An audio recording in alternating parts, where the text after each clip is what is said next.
സുരക്ഷാ വിദ്യാലയം പദ്ധതിക്ക് തുടക്കമായി.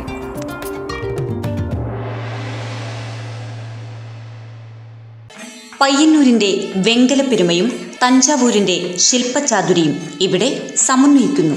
വെങ്കല പാരമ്പര്യത്തിന്റെ 98 വർഷങ്ങൾ. Poduval brass, central Bazar, Payyanur. Kerala fire and rescue services Kannur റീജിയന്റെ ആഭിമുഖ്യത്തിൽ കണ്ണൂർ, കാസർഗോഡ് ജില്ലകളിലെ UP തലം മുതലുള്ള മുഴുവൻ സ്കൂളുകളിലും പ്രാഥമിക അഗ്നിസുരക്ഷാ ബോധവൽക്കരണ ക്ലാസ് നടത്തുക എന്ന ലക്ഷ്യത്തിന്റെ ഭാഗമായി സുരക്ഷാ വിദ്യാലയം പദ്ധതിയുടെ പയ്യന്നൂർ അഗ്നിരക്ഷാ നിലയ പരിധിയിലെ പരിപാടിക്ക് തുടക്കമായി. വെള്ളൂർ ഗവൺമെന്റ് ഹയർ സെക്കൻഡറി സ്കൂളിൽ പയ്യന്നൂർ നഗരസഭ ഉപാധ്യക്ഷൻ PV കുഞ്ഞപ്പൻ പദ്ധതി ഉദ്ഘാടനം നിർവഹിച്ചു. വാർഡ് കൗൺസിലർ T ദാക്ഷായണി അധ്യക്ഷത വഹിച്ചു. School principal Dhanesh, Payyanur fire and rescue station assistant station officer CP Gokuldas എന്നിവർ സംസാരിച്ചു. നിലയത്തിലെ കോർഡിനേറ്റർമാരായ senior fire and rescue officer Murali N, fire and rescue officer Rahul PP എന്നിവർ ക്ലാസുകൾ കൈകാര്യം ചെയ്തു. ആദ്യഘട്ടത്തിൽ 96 കുട്ടികളും 6 അധ്യാപകരും പങ്കെടുത്തു.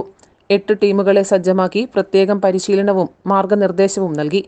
തീയണയ്ക്കൽ, രക്ഷപ്പെടുത്തൽ, പ്രാഥമിക ശുശ്രൂഷ എന്നിവയിൽ കുട്ടികൾക്ക് പ്രാവീണ്യം നൽകി. കുട്ടികൾക്ക് പുത്തൻ ഉണർവ് ഉണ്ടാക്കാൻ പദ്ധതി സഹായകമാകുമെന്നും സുരക്ഷിതമായ പഠനം നടത്തുവാൻ ഇത് ഏറെ ഗുണം ചെയ്യുമെന്നും പരിപാടി വീക്ഷിച്ചവർ അഭിപ്രായപ്പെട്ടു. വരും ദിനങ്ങളിൽ മുഴുവൻ ഗ്രാമപഞ്ചായത്തുകളിൽപ്പെട്ട UP മുതലുള്ള സ്കൂളുകളിൽ സമാനമായ ബോധവൽക്കരണ ക്ലാസും മോക്ക് ഡ്രില്ലും നടത്താനാണ് അഗ്നിശമന സേന നിശ്ചയിച്ചിട്ടുള്ളത്. News bureau, Payyanur. പയ്യന്നൂരിന്റെ വെങ്കലപ്പെരുമയും തഞ്ചാവൂരിന്റെ ശില്പചാതുരിയും ഇവിടെ സമന്വയിക്കുന്നു. പൊതുവാൾ ബ്രാസ്, പയ്യന്നൂർ. വിവിധ വലിപ്പത്തിലുള്ള ഇഷ്ടദേവതാ വിഗ്രഹങ്ങൾ, വിളക്കുകൾ, പൂജാപാത്രങ്ങൾ, പ്രസന്റേഷൻ വസ്തുക്കൾ തുടങ്ങി വെങ്കലത്തിലെ എന്തും ഏതും. വെങ്കല പാരമ്പര്യത്തിന്റെ 98 വർഷങ്ങൾ. Poduval brass, central Bazar, Payyanur.